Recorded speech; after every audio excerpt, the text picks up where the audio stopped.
صبح امروز هواپیمای شرکت ازبکستان هوایی یولری ازبکستان با فرودگاه دوشنبه نشست. این نخستین پرواز رسمی شرکت هواپیمای ازبکستان است که بعد از 25 سال صورت میگیرد. هواپیمای شرکت ازبکستان ساعت 8:05 صبحی 11 اپریل با 25 مسافر به پایتخت تاجیکستان رسید. برای بازگشت از دوشنبه به تاشکند با هواپیمای این خط سیر 12 مسافر بلیط خریداری کردند. پروازها در سمت تاشکند دوشنبه تاشکند аллакай با جدول پروازهای فرودگاه بین‌المللی دوشنبه وارد شدند و از جانب این شرکت یعنی شرکت ازبکستان هوایی یولری هفته 2 مرتبه انجام می‌یابند. در نظر است که پروازهای جوابی از جانب شرکت سامان ایر نیز هفته 2 مرتبه انجام شوند در نظر است.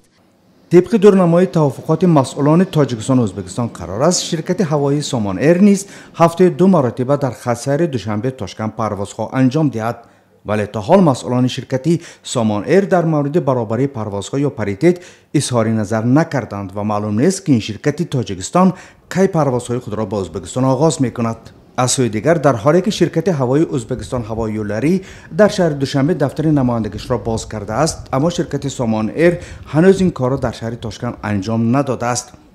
مسافرانی که از سمت تاشکند به دوشنبه آمدند برقرار شدن خط هوایی را زمینه برای رشد تجارت و همکاری اقتصادی می‌دانند، زیرا اکثر این مسافران تاجرانی هستند که در فارم صاحبکاران تاجیکستان و ازبکستان در شهر دوشنبه روز 17 اپریل شرکت خواهند کرد.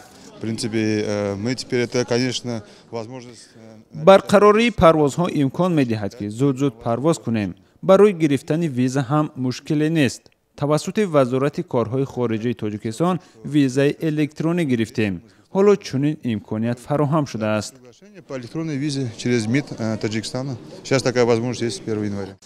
هفته گذشته هیئت‌های نهادهای هواپیمایی تاجیکستان و ازبکستان در شهر تاشکند سازشنامه بین حکومتی درباره پروازهای میان دو کشور را امضا کرده، بدین ترتیب زمینه حقوقی برای انجام پروازها میان تاشکند و دوشنبه فراهم گردید. در همین حال بیشتر مسافران با بلند بودن نرخ بلیط هواپیما تاکید می‌کنند. نرخ بلیط به یک سمت 130 یورو ارزش دارد. با گفته آنها این نرخ برای صاحبکاران موافق بوده، اما مردم عادی که بخش اصلی مسافران را تشکیل می‌دهند گران است. نخستین پرواز شرکت هواپیمایی ازبکستان هوایی یولری قرار بود روز 4 اپریل انجام شود، ولی آن به روز 11 اپریل به تأخیر گذاشته شد.